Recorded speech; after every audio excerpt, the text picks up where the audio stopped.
Warisi English ki fairy tale The Honest Cow and Tiger hariba wari dudagi imalonda handoksobani. Wari handokpa matamda asoi aranba yaurubasu tabiriba khwaipum numakna ngakpigani.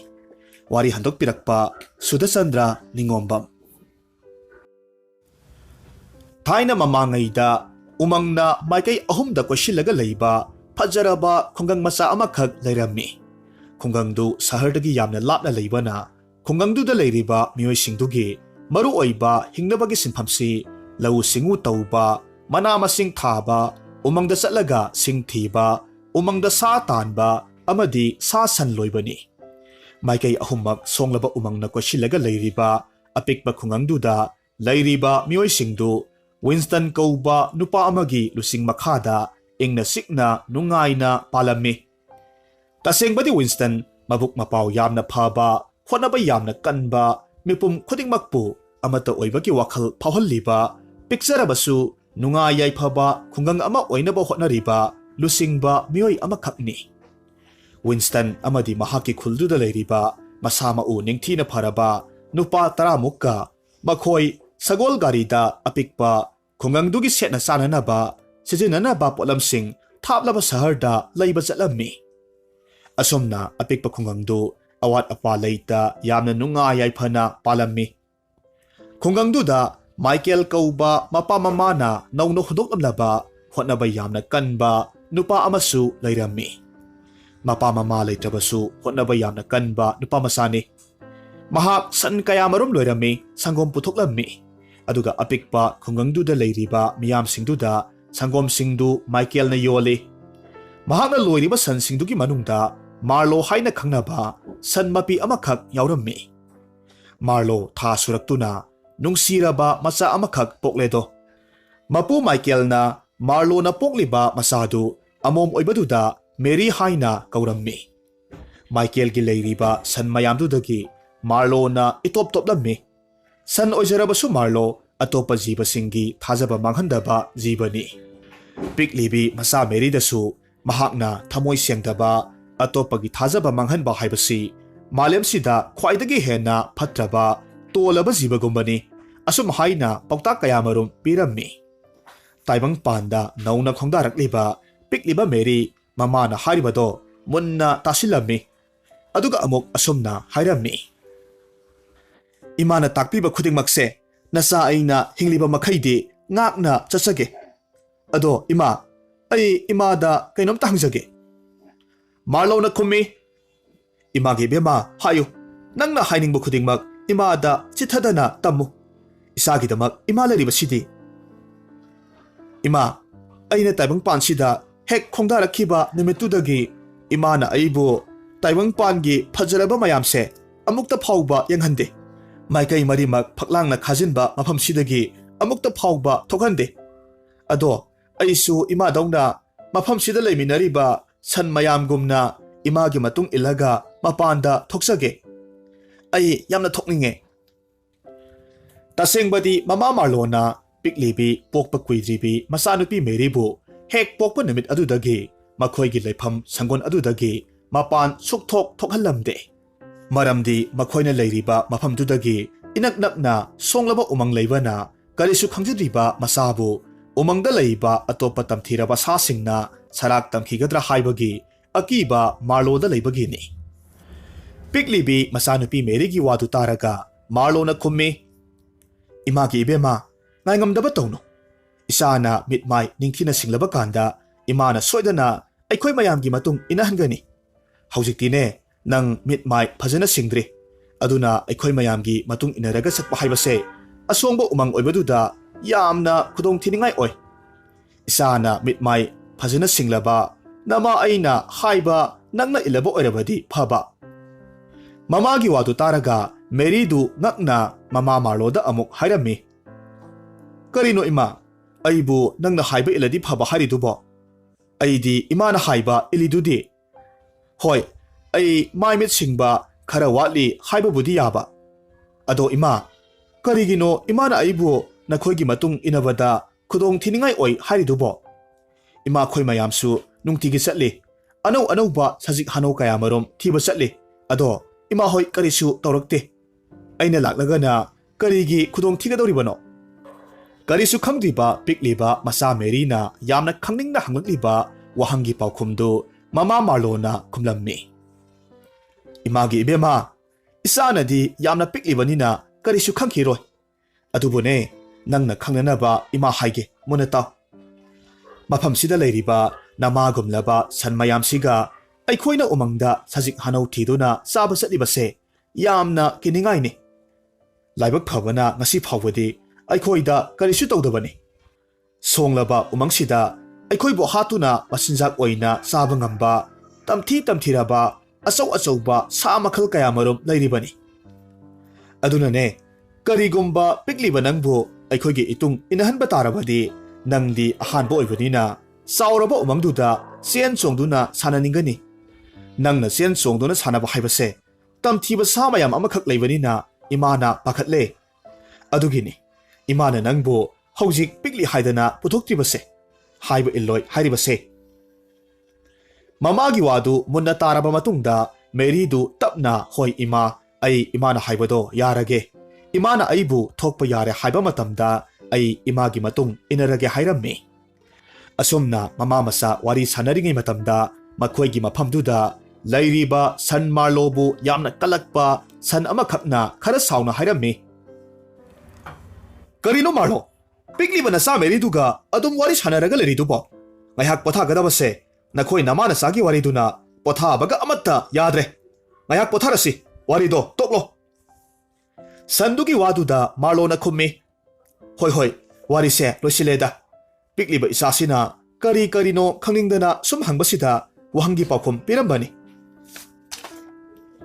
ꯑꯁꯨꯝꯅ ꯃꯈꯣꯏ ꯄꯣꯊꯥꯅꯔꯦ꯫ ꯃꯊꯪꯒꯤ ꯅꯨꯃꯤꯠꯇ ꯁꯟꯕꯤ ꯃꯥꯔꯂꯣꯅ ꯃꯆꯥꯅꯨꯄꯤ ꯃꯦꯔꯤꯗ ꯍꯥꯏꯔꯝꯃꯤ, ꯏꯃꯥꯒꯤ ꯏꯕꯦꯝꯃ, ꯍꯥꯟꯅꯒꯨꯝꯅ ꯅꯍꯥꯛ ꯃꯐꯝꯁꯤꯗ ꯑꯗꯨꯝ ꯂꯩꯔꯝꯃꯨ꯫ ꯏꯃꯥ ꯃꯄꯥꯜꯗ ꯊꯣꯛꯂꯨꯒꯦ꯫ ꯁꯖꯤꯛ ꯍꯅꯧ ꯈꯔ ꯆꯥꯔꯨꯗꯕ ꯌꯥꯔꯣꯏ꯫ ꯑꯩꯈꯣꯏꯕꯨ ꯁꯦꯟꯅꯕꯤꯔꯤꯕ ꯃꯄꯨꯁꯤꯅ ꯑꯩꯈꯣꯏꯗ ꯄꯤꯖꯔꯤꯕ ꯑꯀꯪꯕ ꯆꯤꯟꯖꯥꯛꯁꯦ, ꯃꯁꯤꯅꯗꯤ ꯏꯃꯥꯗꯗꯤ ꯌꯥꯔꯣꯏ꯫ ꯃꯆꯥ ꯃꯦꯔꯤꯅ ꯑꯃꯨꯛ ꯈꯪꯅꯤꯡꯅ ꯈꯨꯝꯃꯤ, ꯀꯔꯤꯒꯤꯅꯣ ꯏꯃꯥ, ꯑꯩꯈꯣꯏꯕꯨ ꯁꯦꯟꯅꯔꯤꯕ ꯃꯄꯨꯅ ꯑꯩꯈꯣꯏꯗ ꯄꯤꯖꯔꯤꯕꯁꯤꯅꯗꯤ ꯌꯥꯔꯣꯏ ꯍꯥꯏꯔꯤꯁꯤꯕꯣ?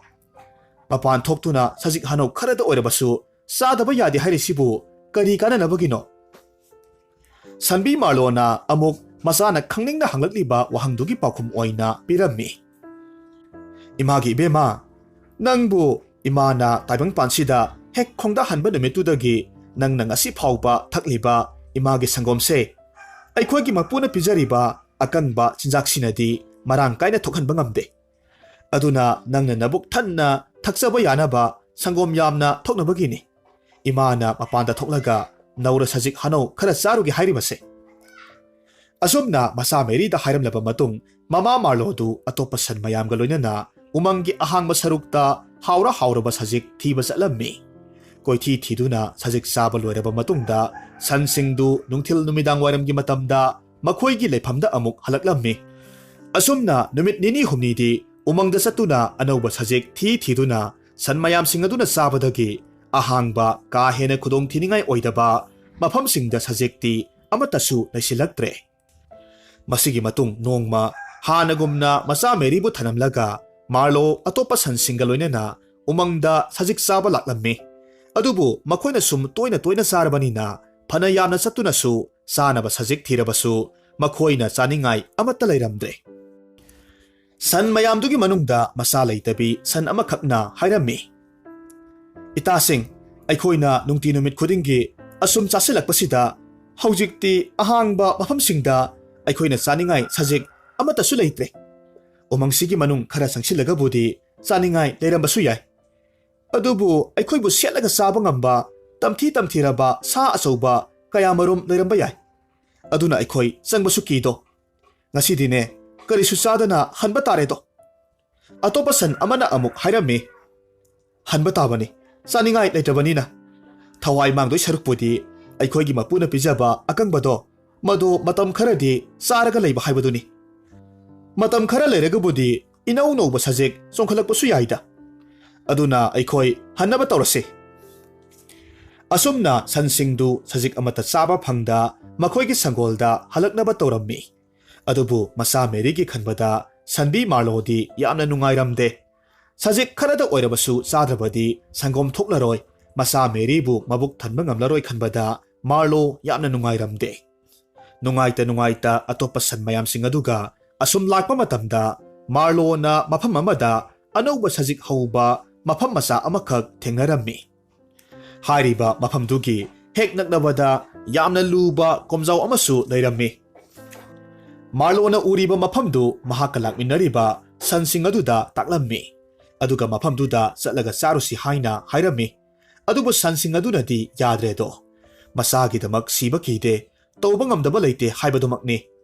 ꯂꯥꯛꯃꯤꯟꯅꯔꯤꯕ ꯁꯟꯁꯤꯡ ꯑꯗꯨꯅ ꯀꯤꯗꯨꯅ ꯌꯥꯗ꯭ꯔꯕꯁꯨ ꯃꯁꯥꯒꯤꯗꯃꯛ ꯃꯥꯔꯂꯣ ꯃꯐꯝꯗꯨꯗ ꯃꯇꯣꯝꯇ ꯁꯖꯤꯛ ꯈꯔꯗꯪ ꯆꯥꯔꯨꯈꯤꯒꯦ ꯍꯥꯏꯔꯝꯂꯒ ꯆꯪꯁꯤꯟꯈ꯭ꯔꯦꯗꯣ꯫ ꯂꯥꯛꯃꯤꯟꯅꯔꯤꯕ ꯁꯟꯁꯤꯡ ꯑꯗꯨꯒꯤ ꯃꯅꯨꯡꯗꯒꯤ ꯑꯃꯅ ꯍꯥꯏꯔꯝꯃꯤ, "ꯃꯥꯔꯂꯣ, ꯀꯔꯤꯅꯣ ꯅꯪꯅ ꯇꯧꯔꯤꯕꯗꯨꯕꯣ?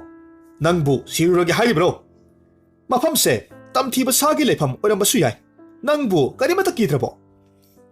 ꯑꯇꯣꯞꯄ ꯁꯟꯁꯤꯡꯅꯁꯨ ꯃꯁꯥꯒꯤ ꯌꯥꯝꯅ ꯈꯟꯕ꯭ꯔꯥ ꯍꯥꯏꯕꯕꯨ ꯃꯍꯥꯛ ꯃꯊ꯭ꯋꯥꯏ ꯃꯥꯡꯒꯗꯧꯔꯤꯕꯅꯤ, ꯑꯁꯨꯝ ꯍꯥꯏꯅ ꯃꯨꯔꯨꯝ ꯁꯣꯟꯅꯔꯝꯃꯤ꯫ ꯑꯗꯨꯕꯨ ꯁꯟꯁꯤꯡ ꯑꯗꯨꯅ ꯍꯥꯏꯔꯤꯕꯁꯤꯡꯗꯨ ꯀꯔꯤꯁꯨ ꯇꯥꯗ ꯃꯥꯔꯂꯣꯗꯤ ꯑꯅꯧꯕ ꯁꯖꯤꯛ ꯈꯔꯗ ꯑꯣꯏꯔꯕꯁꯨ ꯆꯥꯗꯕ ꯌꯥꯗꯦ ꯍꯥꯏꯗꯨꯅ ꯑꯗꯨꯝ ꯆꯪꯁꯤꯟꯈ꯭ꯔꯦ꯫ ꯇꯁꯦꯡꯕꯗꯤ ꯃꯥꯔꯂꯣꯅ ꯆꯪꯂꯛꯂꯤꯕ ꯃꯐꯝꯗꯨ ꯀꯩ ꯑꯃꯒꯤ ꯂꯩꯐꯝ ꯑꯣꯏꯔꯝꯃꯤ꯫ ꯑꯗꯨꯕꯨ ꯀꯩꯒꯤ ꯃꯀꯣꯜꯅꯤ ꯈꯪꯗꯕꯅꯤꯅ ꯃꯁꯥꯇꯕꯨ ꯃꯕꯨꯛ ꯊꯟꯅꯕ ꯁꯪꯒꯣꯝ ꯄꯤꯊꯛꯂꯒ ꯂꯣꯏꯔꯦ ꯈꯟꯕꯗꯒꯤ ꯑꯀꯤꯕ ꯀꯔꯤꯁꯨ ꯂꯩꯇ ꯆꯪꯂꯛꯂꯝꯃꯤ꯫ ꯃꯐꯝꯗꯨꯗꯒꯤ ꯃꯍꯥꯛ ꯁꯖꯤꯛ ꯆꯥꯕ ꯍꯧꯔꯝꯃꯤ꯫ ꯑꯁꯣꯝꯗꯅ ꯃꯥꯔꯂꯣꯒ ꯄꯨꯟꯅ ꯂꯥꯛꯃꯤꯟꯅꯕ ꯌꯥꯝꯅ ꯀꯤꯒꯟꯕ ꯁꯟꯁꯤꯡꯗꯨ ꯃꯥꯔꯂꯣꯅ ꯁꯖꯤꯛ ꯆꯥꯔꯤꯕꯗꯨ ꯀꯂꯛꯅ ꯌꯦꯡꯂꯛꯂꯝꯃꯤ꯫ ꯑꯃꯔꯣꯝꯗ ꯃꯥꯔꯂꯣꯅ ꯁꯖꯤꯛ ꯆꯥꯔꯤꯕ ꯃꯐꯝꯗꯨ ꯀꯩꯒꯤ ꯃꯀꯣꯜ ꯑꯣꯏꯕꯅ ꯃꯥꯔꯂꯣꯅ ꯆꯥꯔꯤꯉꯩꯗꯨꯗ ꯇꯝꯊꯤꯔꯕ ꯀꯩꯗꯨ ꯊꯣꯔꯛꯂꯝꯃꯤ꯫ ꯑꯗꯨꯒ ꯀꯩꯗꯨꯅ ꯌꯥꯝꯅ ꯁꯥꯎꯅ ꯃꯥꯔꯂꯣꯗ ꯍꯥꯏꯔꯝꯃꯤ, "ꯍꯦ ꯇꯣꯜꯂꯕ ꯁꯟ, ꯉꯁꯤꯗꯤ ꯅꯍꯥꯛ ꯃꯐꯝꯁꯤꯗ ꯅꯁꯥꯅ ꯌꯥꯅ ꯁꯤꯖꯔꯒꯦ ꯍꯥꯏꯅ ꯑꯩꯒꯤ ꯂꯩꯐꯝꯁꯤꯗ ꯆꯪꯂꯛꯂꯕ? ꯍꯥꯍꯥ!"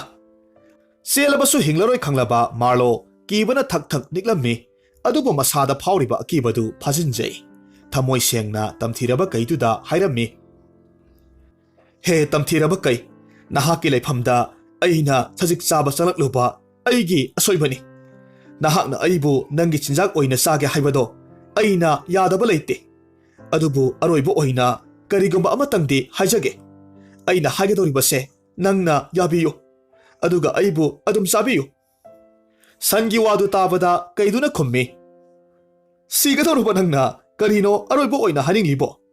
ꯍꯥꯏꯌꯨ, ꯑꯩꯅ ꯌꯥꯕ ꯑꯣꯏꯔꯕꯗꯤ ꯅꯪꯒꯤ ꯑꯔꯣꯏꯕ ꯑꯅꯤꯡꯕꯗꯣ ꯊꯨꯡꯍꯟꯒꯦ, ꯑꯗꯨꯒ ꯑꯩꯅ ꯌꯥꯔꯣꯏꯗꯕ ꯑꯣꯏꯔꯒꯗꯤ ꯎꯄꯥꯏ ꯂꯩꯇꯦꯍꯦ, ꯑꯩꯕꯨ ꯐꯠꯇꯦ ꯍꯥꯏꯒꯅꯨ꯫ ꯅꯪꯅ ꯑꯩꯒꯤ ꯂꯩꯐꯝꯗ ꯂꯩꯔꯤꯕ ꯁꯖꯤꯛꯁꯦ ꯅꯪꯒꯤ ꯆꯤꯟꯖꯥꯛ ꯑꯣꯏꯕꯒꯤ ꯆꯥꯕ ꯂꯥꯛꯂꯤꯕꯅꯤ, ꯑꯗꯨꯒ ꯅꯪꯅ ꯑꯃꯨꯛ ꯁꯥꯍꯤꯡ ꯆꯥꯕ ꯑꯩꯈꯣꯏꯒꯤ ꯆꯤꯟꯖꯥꯛꯅꯤ, ꯑꯗꯨꯅ ꯑꯗꯨꯝ ꯆꯥꯕ ꯇꯥꯕꯅꯤ." ꯃꯍꯥꯛꯀꯤ ꯑꯔꯣꯏꯕ ꯑꯅꯤꯡꯕ ꯑꯄꯥꯝꯕ ꯍꯥꯏꯖꯕꯒꯤ ꯑꯌꯥꯕ ꯄꯤꯔꯕꯗꯨꯗ ꯁꯟꯕꯤ ꯃꯥꯔꯂꯣꯅ ꯇꯝꯊꯤꯔꯕ ꯀꯩꯗꯨꯗ ꯍꯥꯏꯔꯝꯃꯤ, "ꯑꯆꯨꯝꯕꯅꯤ, ꯅꯍꯥꯛꯀꯤ ꯆꯤꯟꯖꯥꯛ ꯑꯣꯏꯔꯕ ꯑꯩ ꯀꯩꯗꯧꯅꯨꯡꯗ ꯂꯣꯟꯅ ꯆꯦꯜꯂꯣꯏ, ꯑꯗꯨꯕꯨ ꯑꯗꯨꯝ ꯆꯥꯕꯤꯌꯨ꯫ ꯑꯗꯨꯕꯨ ꯑꯩꯒꯤ ꯑꯔꯣꯏꯕ ꯋꯥꯍꯩꯗꯤ ꯍꯥꯟꯅ ꯇꯥꯕꯤꯌꯨ꯫ ꯑꯩꯒꯤ ꯄꯤꯛꯂꯤꯕꯤ ꯏꯆꯥꯅꯨꯄꯤ ꯑꯃꯈꯛ ꯂꯩ꯫ ꯃꯍꯥꯛ ꯀꯔꯤꯁꯨ ꯆꯥꯕ ꯍꯩꯇ꯭ꯔꯤ, ꯑꯩꯒꯤ ꯁꯪꯒꯣꯝ ꯊꯛꯂꯒ ꯂꯩꯔꯤꯕꯅꯤ꯫ ꯎꯃꯪꯁꯤꯒꯤ ꯑꯍꯥꯡꯕ ꯃꯐꯝꯁꯤꯡꯗ ꯁꯖꯤꯛ ꯑꯃꯠꯇ ꯂꯩꯇꯕꯗꯒꯤ ꯑꯩꯅ ꯃꯐꯝꯁꯤꯗ ꯏꯆꯥꯒꯤꯗꯃꯛ ꯁꯪꯒꯣꯝꯒꯤꯗꯃꯛ ꯈꯜꯂꯒ ꯁꯖꯤꯛ ꯆꯥꯕ ꯂꯥꯛꯆꯕꯅꯤ꯫ ꯑꯗꯨꯅ ꯑꯩꯕꯨ ꯍꯜꯂꯛꯄ ꯉꯥꯏꯔꯒ ꯂꯩꯍꯧꯔꯤꯕꯤ ꯏꯆꯥꯒꯤ ꯃꯅꯥꯛꯇ ꯑꯩ ꯉꯁꯤꯗꯤ ꯆꯠꯆꯔꯨꯒꯦ, ꯑꯗꯨꯒ ꯍꯌꯦꯡ ꯁꯣꯏꯗꯅ ꯃꯐꯝꯁꯤꯗ ꯂꯥꯛꯆꯒꯦ꯫ ꯑꯩꯕꯨ ꯅꯪꯅ ꯑꯗꯨꯝ ꯆꯥꯕꯤꯌꯨ." ꯁꯟ ꯃꯥꯔꯂꯣꯒꯤ ꯑꯔꯣꯏꯕ ꯋꯥꯗꯨ ꯇꯥꯔꯒ ꯇꯝꯊꯤꯔꯕ ꯀꯩꯗꯨ ꯅꯣꯛꯂꯒ ꯈꯨꯝꯃꯤ, "ꯍꯥꯍꯥ, ꯀꯔꯤ ꯍꯥꯏꯕ? ꯍꯦ ꯁꯟ, ꯑꯩꯈꯣꯏꯒꯤ ꯆꯤꯟꯖꯥꯛ ꯅꯪꯅ ꯀꯩ ꯑꯩꯕꯨ ꯑꯄꯪꯕ ꯑꯣꯏꯅ ꯎꯕ꯭ꯔꯣ? ꯆꯤꯟꯖꯥꯛ ꯑꯣꯏꯅ ꯂꯥꯛꯂꯕ ꯅꯪꯅ ꯀꯝꯗꯧꯅ ꯃꯐꯝꯁꯤꯗꯒꯤ ꯑꯃꯨꯛ ꯍꯟꯈꯤꯗꯣꯏꯅꯣ? ꯅꯪꯅ ꯍꯥꯏꯔꯤꯕꯗꯣ ꯀꯝꯗꯧꯅ ꯑꯩꯅ ꯌꯥꯅꯤ? ꯐꯔꯦꯅꯦ, ꯑꯩꯅ ꯌꯥꯔꯦ ꯍꯥꯏꯅ ꯈꯜꯂꯣ, ꯑꯗꯣ ꯅꯪꯅ ꯆꯠꯈ꯭ꯔꯕ ꯃꯇꯨꯡꯗ ꯑꯃꯨꯛ ꯂꯥꯛꯇ꯭ꯔꯕꯗꯤ ꯑꯩꯁꯤ ꯈ꯭ꯋꯥꯏꯗꯒꯤ ꯄꯪꯕ ꯍꯥꯏꯕꯗꯨ ꯇꯥꯔꯣꯏꯗ꯭ꯔꯣ? ꯀꯥꯟꯅꯔꯣꯏꯗ, ꯑꯩꯕꯨ ꯌꯥꯝꯅ ꯄꯪꯕ ꯑꯣꯏꯅ ꯎꯒꯅꯨ."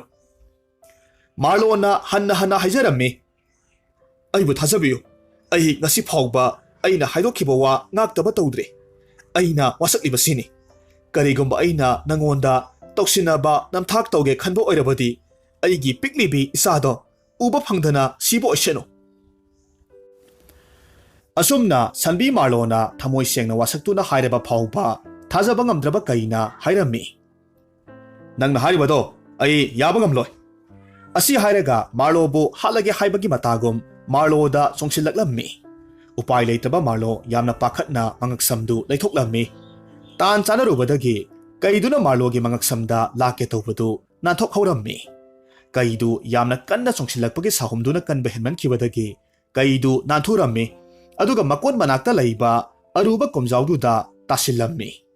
Minungsi sauba thamoi sengba Sanbi Marlo na mahakpu hatke tawbadagi nanthuraga komjauda puthaba hawraklaba tamthiba kaidu mahaki masida yalhallammi aduga amuk singkhatpirammi.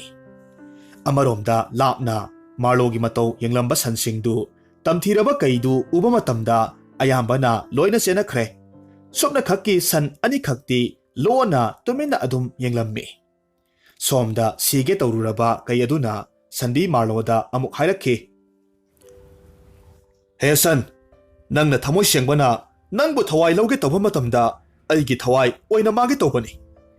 Nang na akiba yengthiba amata leita nangbu hatke tawriba aise nang na kanbire. Phare, nangsu mafam sidagi chatlo. Aigi thawai kanbibagi damak aina nangi thawai di ngasidi lauraroi. Kaina tasengna Sanbidu thamoi sengbra haidokhiba wa ngakpra haibadu yengningbadagi makha amuk taraklammi. Adubu Sanbi, nangna ingonda wasaklaga haikiba nangi nasa unahalaba matungda nangbu saw haibado madudi kauganu. Nangi wasakto kahenganu ko. Ay nangbu lakpa ngairaga lairamgadoribani. Kaidugi wadu tawada Sanbi Marlo du aduki matik haraurammi. Mahakna kaiduda hairammi. Aibu thazabiyu. Nungsiraba isato ngasi unaramlaga hayeng soidana laksage. Asumna Marlo na kaiduda hairamlaba matungda mahaki leifamda amuk halaklammi. Somda Marlo gi thodok khudingmak lona yenglamliba san anidu Marlo khanganda Marlo gi mang tharaga yamna thuna makhoi gi leifamda chatlammi. Asumna san aniduna makhoi gi leifamdu hek yobaga ngaihak leiraba matungda Marlo su laklammi. Somda leiminaramba san mayam singna halaklaga mama Marlo halaktabaduda piklibi Mary na mamadu kadai waida lehorabagi haiduna atopa sansingda hanglammi. Ngaihak leiraga piklibi Mary na mama laklabaduda aduki matik haraurammi. Loinana mamada karigino thengna laklibadi asum hainasu hangjarammi. Masagi wahangdu taraga thamoi sauba Marlo masada thokiba thodoktugi wari pumnamak tamlammi. Imagi ibema ngasise aikhoi mayamse sajik amata leitabadagi aikhoi pumnamak amata sadana halakpani. Asum halakpada imana sajik hauba mafam amakhak ui. Nangidamak khalaga imana mayamda aina uriba sajikto sarusi haibani. Adubu kanamatana yade. Maduda ay ithanta nangi khalaga saba sanglubani. Adubu laibak thibadi aina sajik chariba mafamdo tamthiraba kai amagi laifam oiramle. Kaido thoraktuna mana aibu sage tawbani. Maduda aina mangonda haijabani. Aibu hayeng oina sabiyu ngasidangdi nanga unaramkhige asum haina haibadagi aibu thadorakpani. Aduna imagi ibema imana kaidugi manakta amuk chatringaisida nabuk pena sangom thakhauro.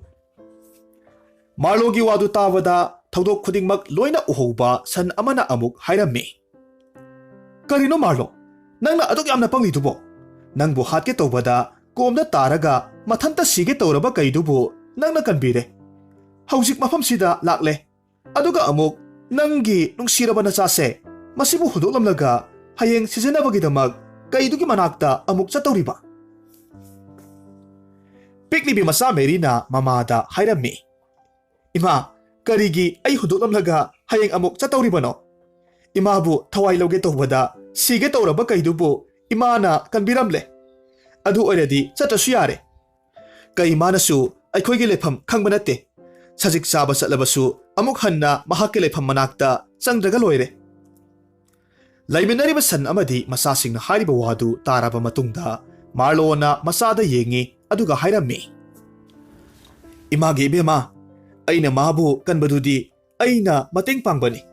Aina hayeng amuk chatawribase masidi aina ngasi thadokpiyu hayeng soidana lake haina wasaklambagini. Aduna imagi ibema imana hayeng chatkrabasu nang karisu ninghanagano. पोक्लबदी सीबा हाइबसे सोइद्रबनी अहान अकोनगी वातनी अदुगा इमाना हयेंग कईदुगी मसिंजाक ओइबा चतौरिबसे ताइबंग सेम्बा मपुना ताइबंग पालसिदा सेम्बा नियम ngaknabagini mamaगी वादु तारगा मसा Mirena ममादा हंगजै करिनो इमा नियम ngakpani हाइबाबो कईगी मसिंजाक ओइबदुरो इमाना पामलिबसे Imangi बेमा अखोइना चारिबा सिंजाकसे सिसु थवाई पालिबनी मखोइना अखोइगी सिंजाक ओइरंबगी अखोइना चारिबनी असुमना अखोइसी अमुक साहिंग चाबा कई मखोइगुंबगी मसिंजाक ओइरिबनी अदुगा अमुक मखोइना सिरबा कादा मखोइगी पथपुम थबदो मदुना उ पांबी सिंगना अमुक मसिंजाक ओइगदौरिबनी असुमना ताइबंग सेम्बा मपु महाकना मालेम सिदा थवाई पांबा खुदिंगमक्से अमना अमबु चाना हलिबनी सांग अमदा थमलिबनी अदुगिनी इमासे कई मागी मसिंजाक ओइरुनबा चतौरिबसे इमादी मीगी थाजबा मांगहनबसे पामदे अदुगिनी इमागी बेमा असुमना ममा मसा वारी सानरबा मतुंगदा अहिंगदुमा हौख्रे मथंगी नुमित्ता मार्लो महाका लेमिनरिबा सन अतैदा मसा मेरीबु खरा यंगसिनबियु हाइना हाइजरम्मी लोइनना पिकलिबी मसागी मपुकनिंग थमजिल्लम्मी मार्लो महाकना हाइरंबगी मतुंग इन्ना कईदुगी मनाक्ता चलम्मी कईदुना सनबी मार्लो लाकपा उबदुदा मपुकनिंगदु अदुकी मतिक पेनख्रे कईगी मनाक यरोक्लगा सनबी मार्लोना कईदुदा अई लाक्लबनी अईबु सागने हाइबदो सारो हाइरम्मी मदुदा कई अदुना सनबी मार्लोदा हाइरक्खे हे सनबी नहाक्ति थमोय सेंगबा हाइकिबो वा ngakpa अतांगबनी करीगी अइना नंगबु सारुनी नंगना अइगी थवाइबु कनबिखिबनी कई अखोइना नुंगतीगी नखोइगुंबा साबा ngamba नते अदुबु फरे नंग हनख्रो नंगी नुंसिरबना सादुगा काइना हनबदो अई पामदे अइगी वखल होंद्रिङै सिदा नहाक थुना चटख्रो नंगी थमोय सेंगबदो मदुदा अई पुंगपेन पेले अदुबु मतुंगददी मफम सिदा सजिक साबा अमुक हन्ना लालनुको कईदुगी वादु तारगा कई अदुदा थागचरी हाइना हाइरमलगा मार्लो थिनथबा तौदा मखोइगी लेफमदा लाक्लम्मी नुंसिरबा मसा अमदी मतारोइसिंगा अमुक पुल्लरे थाजदबा मतौदुदा पिकलिबा मसा मेरीना हंगजरम्मी इमा कईना नंगबु थादोरक्लबरो नंगबु चाद्रबरो इमागी बेमा इमाना नंगोंदा तोइना हाइबदुनी मतम सुपदा ओइदबो हाइगनु थमोय सेंगु अतोपगी थाजबा मांगहनगनु हाइबदोनी इमाना तमथिरबा कईदुगी थाजबा मांगहनदबदुदा महाकना पेनबिवदगी अइबु महाकी मसिंजाक ओइना चाबगी महुत अइबु थादोकपिरकपनी असुमना थमोय चाउबा हाइदोकिबा वा ngakpa थमोय सेंगबा मार्लो सीबगी महुत अमुक हन्ना मसा अमदी अतोपा सन मयामगा पुन्ना नुंगा याइफना पानखी फना साउगनबा फना फत्तबा फना तमथिबा ओइरबसु हाइदोकिबा वा ngakpa थमोय सेंगबा सिंगी मफमददी असाउबा तमथिबा खुदिंगमक मांगी असुम्बा चटपा अमसुंग थमोय सेंगबा हाइबसिना पुमनमकपु माइथीबा पीबा ngамmi हौजिक अमुक तामिनरसी फुंगावारी मंगलांगी उपांबी थाइना ममांगैदा यामना खुदकन पांगल्लबा निंगथौ अमगी रानी अनी लेरम्मी मखोय अनीगी मचानुपा राजकुमार अममम योरम्मी मतम लैबा खिबिकता अतोंबी रानीना मचेमहल रानीबु अफबा मित्यंगना यंगलमदे रानी अतोंबीगी मचा अदुसु ममागी मिचंग चंगदुना मयामबुंग अदुबु येंगबा ngamlamde ममा मचाना रानी अहलगी ममा मचाबु लैहंदनबा कन्न सिलम्मी निंगथौदा ओना तैनबा वाफम कया तमसिल्ली तांथोखिनबा कन्न होनै निंगथौदुसु अचुम अराल थीदगै अतोंबीगी मवा लौदुना रानी अहलगी ममा मचाबु कोनुंगदगी तांथोखी चही खरगी मतुंगदा नोंगमा निंगथौना तुमलिंगैदा ममंगदा फजखरबा उपांबी अमा उरम्मी नोंगालगा दरबार फंबा मतमदा तिल्लीबा अंगम अथौ मंत्री फमनाइबसिंगदा निंगथौना ममंगदा उरंबा उपांबी मऊना सना मसाना लुपा अदुगा मनाना पिथ्राई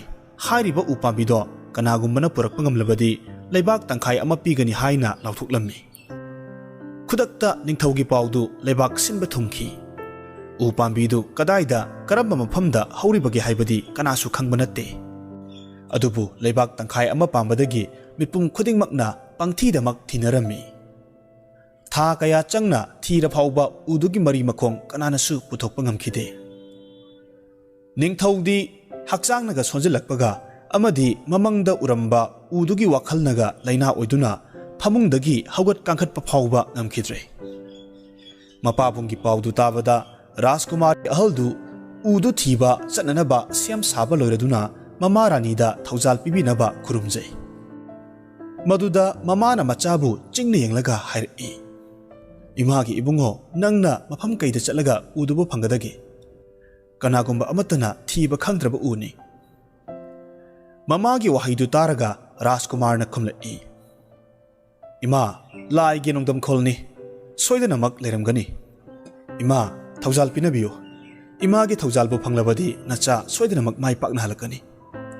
ꯑꯗꯨꯗꯒꯤꯗꯤ ꯃꯃꯥꯅ ꯃꯀꯣꯛꯇ ꯅꯥꯟꯊꯕꯤꯔꯒ, "ꯆꯠꯂꯨꯔꯣ ꯏꯕꯨꯡꯉꯣ, ꯅꯃꯥꯏ ꯄꯥꯛꯅ ꯍꯜꯂꯛꯎ" ꯍꯥꯏꯗꯨꯅ ꯑꯥꯔꯁꯤꯕꯥꯠ ꯄꯤꯗꯨꯅ ꯃꯆꯥꯕꯨ ꯊꯥꯈ꯭ꯔꯦ꯫ ꯔꯥꯖꯀꯨꯃꯥꯔꯅ ꯊꯥꯡꯁꯥꯡ ꯑꯃ ꯌꯦꯞꯁꯤꯜꯂꯒ ꯁꯒꯣꯜ ꯑꯃ ꯇꯣꯡꯗꯨꯅ ꯆꯥꯅꯕ ꯄꯣꯠꯂꯝ ꯈꯔ ꯍꯥꯞꯆꯤꯜꯂꯗꯨꯅ ꯅꯨꯡꯁꯤꯠꯀꯤ ꯃꯃꯥꯡ ꯊꯥꯅ ꯁꯒꯣꯜ ꯊꯧꯗꯨꯅ ꯆꯠꯈꯤ꯫ ꯑꯗꯨꯕꯨ ꯃꯐꯝ ꯀꯩꯗ ꯆꯠꯀꯗꯧꯔꯤꯕꯅꯣ ꯍꯥꯏꯕꯗꯨꯗꯤ ꯃꯁꯥꯁꯨ ꯈꯪꯂꯝꯗꯦ꯫ ꯔꯥꯖꯀꯨꯃꯥꯔꯅ ꯆꯠꯈꯤꯕꯗꯨ ꯊꯥ ꯑꯃꯗꯤ ꯍꯦꯟꯖꯤꯜꯂꯛꯂꯦ꯫ ꯑꯃꯔꯣꯝꯗꯅ ꯁꯅꯥ ꯀꯣꯅꯨꯡꯗꯁꯨ ꯑꯃꯥꯏꯕ ꯑꯃꯥꯏꯕꯤꯅ ꯅꯤꯡꯊꯧ ꯃꯁꯥ ꯉꯝꯗꯕ ꯍꯦꯟꯖꯤꯜꯂꯛꯄꯗꯒꯤ ꯐꯝ ꯁꯦꯟꯅꯗꯨꯅ ꯂꯩꯈ꯭ꯔꯦ꯫ ꯔꯥꯅꯤ ꯑꯇꯣꯝꯕꯤꯗꯨꯗꯤ ꯅꯨꯡꯉꯥꯏꯕꯒꯤ ꯋꯥꯈꯜꯒꯤ ꯏꯄꯥꯛꯇ ꯇꯧꯔꯝꯃꯤ꯫ ꯅꯤꯡꯊꯧꯒꯤ ꯐꯝꯅꯥꯏꯕ ꯈꯔꯒ ꯂꯧꯇꯨꯅꯔꯒ ꯅꯤꯡꯊꯧ ꯂꯩꯈꯤꯗ꯭ꯔꯕ ꯃꯇꯨꯡꯗ ꯃꯆꯥꯅꯨꯄꯥꯗ ꯅꯤꯡꯊꯧꯐꯝ ꯍꯥꯞꯅꯕ ꯁꯤꯟꯅꯔꯦ ꯍꯥꯏꯕꯒꯤ ꯄꯥꯎꯁꯤ ꯅꯤꯡꯊꯧꯒꯤ ꯑꯆꯥꯟꯕ ꯑꯃꯅ ꯅꯤꯡꯊꯧꯗ ꯂꯣꯟꯅ ꯇꯝꯕꯗꯒꯤ ꯅꯤꯡꯊꯧꯗꯨ ꯇꯥꯔꯦ꯫ ꯃꯇꯝꯗꯨꯗ ꯅꯥꯔꯤꯕ ꯅꯤꯡꯊꯧꯗꯨ ꯃꯊ꯭ꯋꯥꯏ ꯌꯥꯝꯅ ꯅꯨꯡꯉꯥꯏꯔꯝꯗꯦ꯫ ꯑꯃꯔꯣꯝꯗꯅ ꯄꯟꯊꯨꯡꯐꯝ ꯈꯪꯗꯒꯩ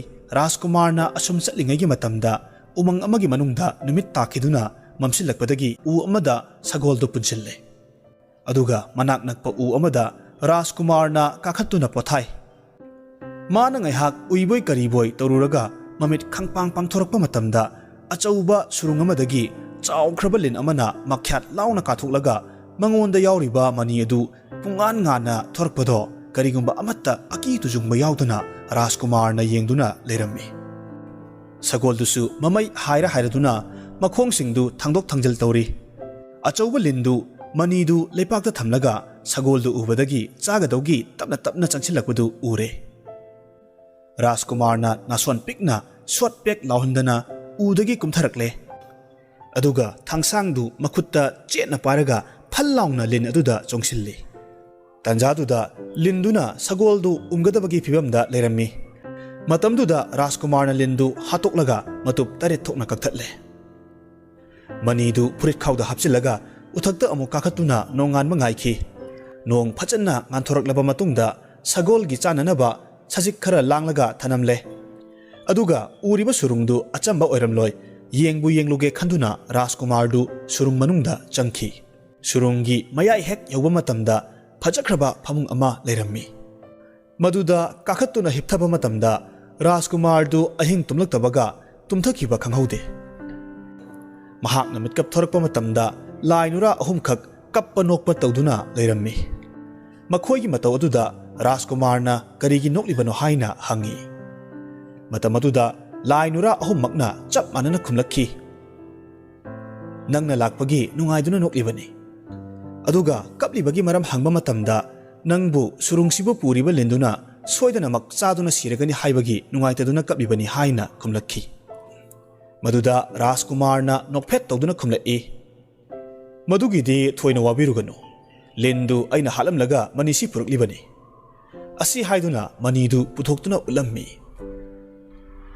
ꯂꯥꯏ ꯅꯨꯔꯥꯁꯤꯡꯗꯨꯅ ꯀꯔꯤ ꯃꯔꯝꯒꯤꯅꯣ ꯔꯥꯖꯀꯨꯃꯥꯔꯗ ꯃꯐꯝꯁꯤꯗ ꯂꯥꯛꯄꯗꯤ ꯍꯥꯏꯅ ꯍꯪꯂꯛꯄ ꯃꯇꯝꯗ ꯔꯥꯖꯀꯨꯃꯥꯔꯅ ꯃꯄꯥꯕꯨꯡꯅ ꯃꯃꯪꯗ ꯎꯈꯤꯕ ꯃꯎꯅ ꯁꯅꯥ, ꯃꯁꯥꯅ ꯂꯨꯄꯥ ꯑꯃꯗꯤ ꯃꯅꯥꯁꯤꯡꯅ ꯄꯤꯊ꯭ꯔꯥꯏ ꯑꯣꯏꯕ ꯎ ꯄꯥꯝꯕꯤꯗꯣ ꯊꯤꯕ ꯂꯥꯛꯄꯅꯤ ꯍꯥꯏꯅ ꯈꯨꯝꯃꯤ꯫ ꯋꯥꯐꯝꯗꯨ ꯇꯥꯕ ꯃꯇꯝꯗ ꯂꯥꯏ ꯅꯨꯔꯥ 3ꯃꯛ ꯑꯃꯅ ꯑꯃꯗ ꯌꯦꯡꯅꯗꯨꯅ ꯅꯣꯛꯈꯤ꯫ ꯃꯈꯣꯏꯒꯤ ꯃꯇꯧꯗꯨ ꯎꯕꯗ ꯔꯥꯖꯀꯨꯃꯥꯔꯅ ꯆꯤꯡꯅꯔꯛꯇꯨꯅ ꯎꯗꯨꯒꯤ ꯃꯔꯝꯗ ꯈꯪꯕ꯭ꯔꯥ ꯍꯥꯏꯅ ꯍꯪꯂꯛꯏ꯫ ꯃꯇꯝꯗꯨꯗ ꯃꯈꯣꯏꯅ ꯑꯃꯨꯛ ꯀꯔꯤꯒꯤꯅꯣ ꯎꯗꯨꯒꯤ ꯃꯔꯝꯗ ꯈꯪꯅꯤꯡꯂꯤꯕꯗꯤ ꯍꯥꯏꯅ ꯍꯪꯖꯤꯜꯂꯛꯏ꯫ ꯃꯗꯨꯗ ꯔꯥꯖꯀꯨꯃꯥꯔꯅ ꯌꯥꯝꯅ ꯅꯤꯡꯉꯝꯗꯅ ꯃꯄꯥꯕꯨꯡꯅ ꯎꯗꯨ ꯃꯃꯪꯗ ꯎꯔꯨꯕꯗꯒꯤ ꯃꯗꯨꯒꯤ ꯋꯥꯈꯜꯅ ꯂꯩꯅꯥ ꯑꯣꯏꯈꯤꯗꯨꯅ ꯍꯧꯖꯤꯛ ꯐꯝꯗ ꯇꯥꯗꯨꯅ ꯑꯁꯤ ꯑꯆꯪ ꯈꯪꯗꯅ ꯂꯩꯔꯦ ꯍꯥꯏꯅ ꯐꯣꯡꯗꯣꯔꯛꯄ ꯃꯇꯝꯗ ꯂꯥꯏ ꯅꯨꯔꯥꯁꯤꯡꯗꯨꯅ, "ꯐꯔꯦ, ꯑꯗꯨ ꯑꯣꯏꯔꯕꯗꯤ ꯑꯩꯈꯣꯏ ꯑꯍꯨꯝꯒꯤ ꯉꯛꯁꯤ ꯅꯪꯒꯤ ꯊꯥꯡꯁꯥꯡꯗꯨꯅ ꯑꯃꯃꯝꯇ ꯑꯣꯏꯅ ꯀꯛꯊꯠꯂꯨ ꯍꯥꯏꯅ ꯍꯥꯏꯔꯛꯈꯤ꯫ ꯋꯥꯐꯝꯗꯨ ꯇꯥꯕꯗ ꯔꯥꯖꯀꯨꯃꯥꯔꯅ ꯈꯔ ꯆꯤꯡꯅꯔꯞ ꯇꯧꯏ꯫ ꯃꯇꯝ ꯑꯗꯨꯗ ꯑꯃꯨꯛꯁꯨ ꯂꯥꯏ ꯅꯨꯔꯥꯁꯤꯡꯗꯨꯅ ꯍꯥꯏꯔꯛꯏ, ꯔꯥꯖꯀꯨꯃꯥꯔ, ꯀꯔꯤꯃꯠꯇ ꯆꯤꯡꯅꯔꯨꯒꯅꯨ, ꯑꯩꯈꯣꯏꯅ ꯍꯥꯏꯕ ꯏꯜꯂꯨ꯫ ꯑꯁꯨꯝꯅ ꯍꯥꯏꯔꯛꯄꯗꯒꯤ ꯔꯥꯖꯀꯨꯃꯥꯔꯅ ꯑꯃꯨꯛ ꯄꯟꯊꯔꯨꯗꯅ ꯃꯉꯛꯁꯤꯡꯗꯣ ꯀꯛꯄ ꯃꯇꯝꯗ ꯈꯨꯗꯛꯇ ꯃꯄꯥꯕꯨꯡꯒꯤ ꯃꯃꯪꯗ ꯎꯈꯤꯕ ꯃꯋꯨꯅ ꯁꯅꯥ, ꯃꯁꯥꯅ ꯂꯨꯄꯥ ꯑꯗꯨꯒ ꯃꯅꯥꯁꯤꯡꯗꯨꯅ ꯄꯤꯊ꯭ꯔꯥꯏꯒꯤ ꯑꯣꯏꯕ ꯎꯄꯥꯝꯕꯤꯗꯣ ꯑꯣꯟꯊꯣꯛꯈ꯭ꯔꯦ꯫ ꯎꯗꯨꯅ ꯑꯃꯨꯛ ꯖꯒꯣꯏ ꯁꯥꯕ ꯍꯧꯔꯛꯏ꯫ ꯉꯥꯏꯍꯥꯛ ꯖꯒꯣꯏ ꯁꯥꯔꯕ ꯃꯇꯨꯡꯗ ꯂꯥꯏ ꯅꯨꯔꯥ ꯑꯍꯨꯝꯗꯨ ꯃꯁꯥ ꯃꯁꯥꯒꯤ ꯁꯛꯐꯝꯗ ꯍꯟꯖꯤꯟꯈꯤꯗꯨꯅ ꯔꯥꯖꯀꯨꯃꯥꯔꯒꯤ ꯃꯃꯥꯡꯗ ꯂꯦꯞꯂꯦ꯫ ꯃꯗꯨ ꯎꯕꯗ ꯔꯥꯖꯀꯨꯃꯥꯔꯗꯨ ꯍꯔꯥꯎꯕꯒꯤ ꯉꯝꯈꯩ ꯂꯩꯔꯝꯗꯦ꯫ ꯃꯈꯣꯏꯕꯨ ꯃꯥꯒꯤ ꯂꯩꯕꯥꯛꯇ ꯆꯠꯁꯤ ꯍꯥꯏꯅ ꯍꯧꯕ ꯃꯇꯝꯗ ꯃꯈꯣꯏ ꯆꯠꯁꯤ ꯍꯥꯏꯕ ꯌꯥꯗꯦ꯫ ꯑꯗꯨꯗꯒꯤ ꯂꯥꯏ ꯅꯨꯔꯥ ꯑꯍꯨꯝꯗꯨꯅ ꯕꯥꯁꯤ ꯑꯃꯈꯛ ꯄꯨꯊꯣꯛꯇꯨꯅ ꯄꯤꯔꯒ ꯑꯁꯨꯝꯅ ꯍꯥꯏꯔꯛꯏ, ꯅꯪꯅ ꯑꯩꯈꯣꯏꯕꯨ ꯍꯦꯛ ꯃꯊꯧ ꯇꯥꯔꯛꯄ ꯃꯇꯝꯗ ꯕꯥꯁꯤꯗꯣ ꯈꯣꯡꯂꯛꯎ, ꯑꯩꯈꯣꯏ ꯁꯣꯏꯗꯅꯃꯛ ꯈꯨꯗꯛꯇ ꯂꯥꯛꯀꯅꯤ꯫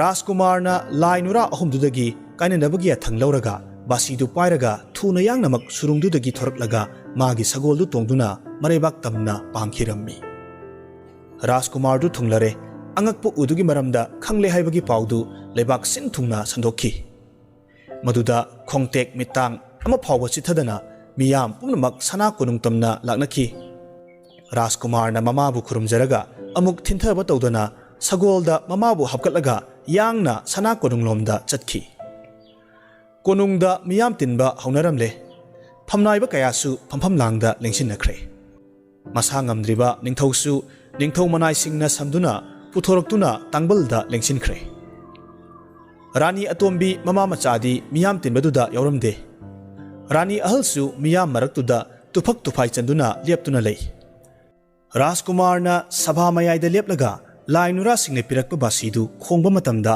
ꯈꯨꯗꯛꯇ ꯂꯥꯏ ꯅꯨꯔꯥ ꯑꯍꯨꯝꯗꯨ ꯊꯣꯔꯛꯂꯦ꯫ ꯔꯥꯖꯀꯨꯃꯥꯔꯅ ꯃꯤꯠꯅ ꯀꯨꯞꯄꯗ ꯃꯁꯥꯗ ꯌꯥꯎꯔꯤꯕ ꯊꯥꯡꯁꯥꯡꯗꯨ ꯁꯠꯂꯒ ꯂꯥꯏ ꯅꯨꯔꯥ ꯑꯍꯨꯝꯃꯛ ꯃꯉꯛ ꯀꯛꯊꯠꯂꯦ꯫ ꯃꯇꯝꯗꯨꯗ ꯐꯖꯈ꯭ꯔꯕ ꯁꯅꯥꯒꯤ ꯎꯄꯥꯝꯕꯤ, ꯃꯁꯥꯁꯤꯡꯗꯨꯅ ꯂꯨꯄꯥ ꯑꯗꯨꯒ ꯃꯅꯥꯁꯤꯡꯗꯨꯅ ꯄꯤꯊ꯭ꯔꯥꯏ ꯑꯣꯏꯕ ꯎꯄꯥꯝꯕꯤ ꯑꯃ ꯑꯣꯏꯅ ꯂꯦꯞꯂꯒ ꯖꯒꯣꯏ ꯁꯥꯕ ꯍꯧꯔꯛꯈꯤ꯫ ꯊꯧꯗꯣꯛꯇꯨ ꯎꯕꯗ ꯇꯤꯜꯂꯤꯕ ꯃꯤꯌꯥꯝꯅ ꯈꯨꯕꯥꯛ ꯈꯨꯕꯒ ꯂꯣꯏꯅꯅ ꯔꯥꯖꯀꯨꯃꯥꯔꯒꯤ ꯖꯣꯏꯙꯅꯤ ꯂꯥꯎꯔꯛꯏ꯫ ꯑꯉꯛꯄꯅꯤ, ꯅꯤꯡꯊꯧꯗꯨ ꯑꯅꯥꯕ ꯄꯨꯡꯐ ꯐꯈ꯭ꯔꯦ꯫ ꯂꯥꯏ ꯅꯨꯔꯥꯁꯤꯡꯗꯨꯁꯨ ꯃꯊꯧ ꯃꯉꯝ ꯄꯥꯡꯊꯣꯛꯄ ꯂꯣꯏꯔꯕꯅꯤꯅ ꯍꯟꯈ꯭ꯔꯒꯦ ꯍꯥꯏꯔꯝꯂꯒ ꯔꯥꯖꯀꯨꯃꯥꯔꯗꯒꯤ ꯕꯤꯗꯥꯏ ꯂꯧꯔꯒ ꯆꯠꯈ꯭ꯔꯦ꯫ ꯔꯥꯖꯀꯨꯃꯥꯔꯒꯤ ꯃꯊꯧꯅꯥ ꯃꯔꯤꯡꯖꯦꯜ ꯂꯩꯕ ꯑꯃꯗꯤ ꯇꯧꯕ ꯉꯝꯕꯗꯨ ꯎꯕꯗ ꯅꯤꯡꯊꯧꯅ ꯊꯥꯒꯠꯇꯨꯅ ꯃꯤꯌꯥꯝꯗ ꯂꯥꯎꯊꯣꯛꯈꯤꯕꯒꯤ ꯃꯇꯨꯡ ꯏꯟꯅ ꯂꯩꯕꯥꯛ ꯇꯪꯈꯥꯏ ꯑꯃ ꯈꯥꯏꯔꯒꯦ ꯍꯥꯏꯅ ꯍꯥꯏꯔꯛꯄꯗꯒꯤ ꯔꯥꯖꯀꯨꯃꯥꯔꯅ ꯃꯗꯨ ꯂꯧ ꯍꯥꯏꯕ ꯌꯥꯈꯤꯗꯦ꯫ ꯅꯤꯡꯊꯧꯅ ꯂꯧꯗꯕꯒꯤ ꯃꯔꯝ ꯍꯪꯂꯛꯄꯗ ꯔꯥꯖꯀꯨꯃꯥꯔꯅ ꯈꯨꯝꯂꯛꯏ, ꯑꯩꯗꯤ ꯂꯩꯕꯥꯛ ꯇꯪꯈꯥꯏ ꯑꯃ